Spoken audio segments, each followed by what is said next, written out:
They're going to tell us to move if we're breaking some rule and we need to move. Come tell us at 8 o'clock in the morning where we have time to figure out what to do and get it done.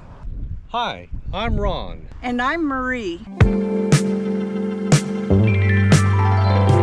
Over 10 years ago, we bought a broken down trawler for $4,000. And nothing worked, not even the kitchen sink. After a lot of hard work and help from our friends and family, we moved aboard Elixir full time. And now we are cruising this old boat while the work and fun continues. So subscribe and give us a like and come along with us, cruising this old boat.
You got a reservation over here tomorrow? I do.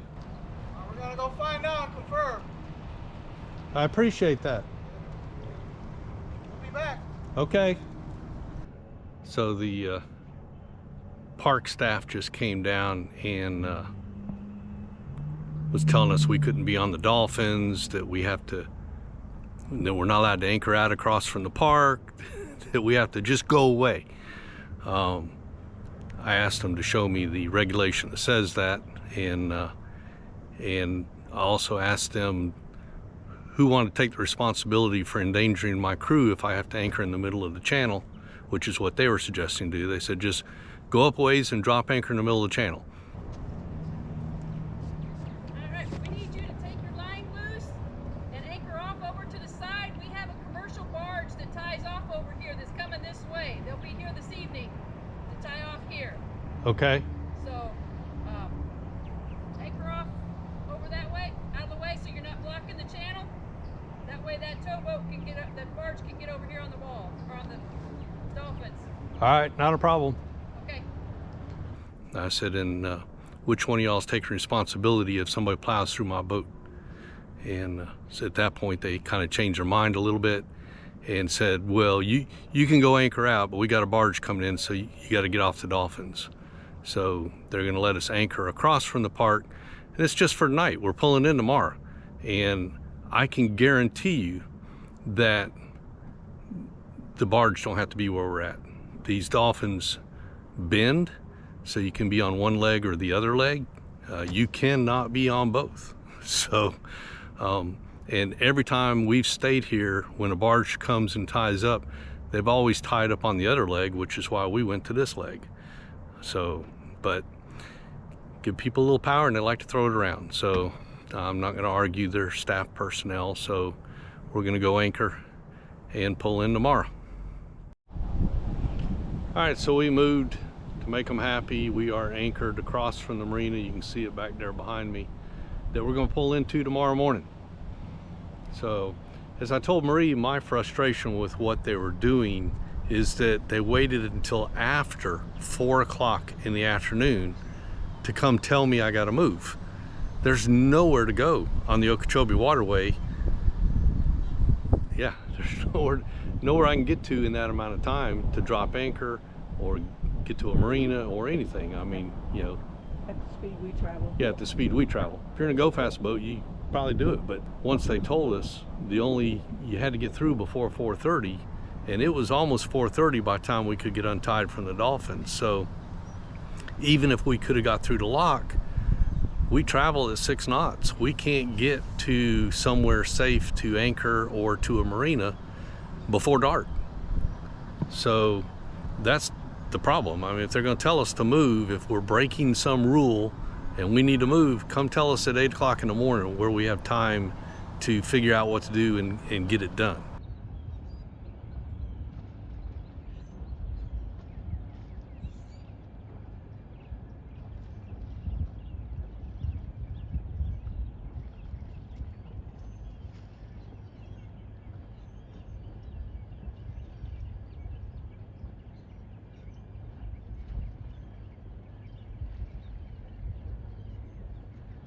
So we've been in some tight spots before, but I think this one takes the cake.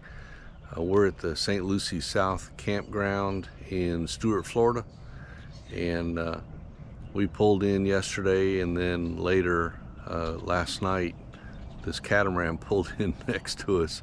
And check out how tight we are. We are both up against the pilings on our outboard sides, and this is how much room we have between our boats. In fact, it's so tight that the only fender we could fit between it is the fender from our dinghy. Hey, life jacket's worn. Nobody mourns. He's not a crook.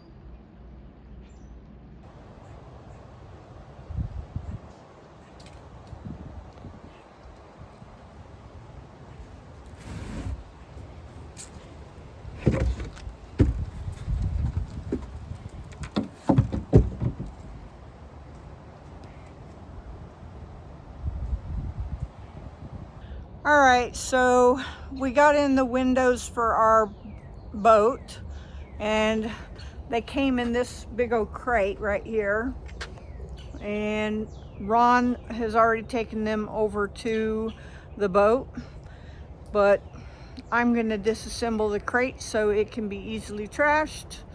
And I have a power drill, a crowbar, and hammer. So we shall see what kind of damage I can do.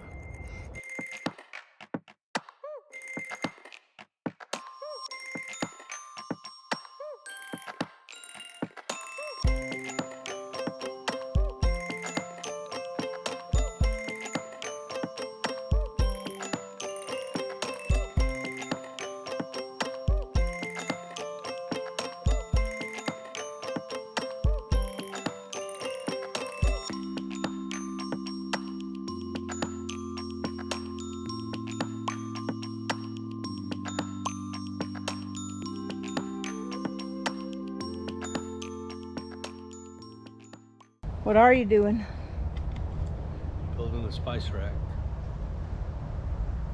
for Marie. Yep. Because I've been asking for a spice rack to be able to get the spices all out of a drawer. And y'all might think this is crazy, but having fresh bread and buns and stuff like that on the countertop waiting to be used, because we haven't had any place else to put it. The sun shines in on it and gets moisture inside the bag, and I end up putting a paper towel in the bag. But anyway, my idea is to put the bread in the drawer, but we have to empty the drawer of the spices. So you may have noticed in previous videos that we tend to stop in Stuart, Florida quite frequently. And it's actually for a multitude of reasons. One, you can't go up and down the coast without going past Stuart. You can't cut across Lake Okeechobee without going through Stuart. So we're here anyway. But on top of it, I've got family that lives in Stuart, and so we want to visit with them as much as we can when we're passing through. And also they loan us a car, so we have transportation when we're in Stuart, which we don't normally have elsewhere. So We take the opportunity to get a lot of projects done that require a car. And one of those, which is what I'm on my way to do right now, is we get our scuba tanks filled before the diving season.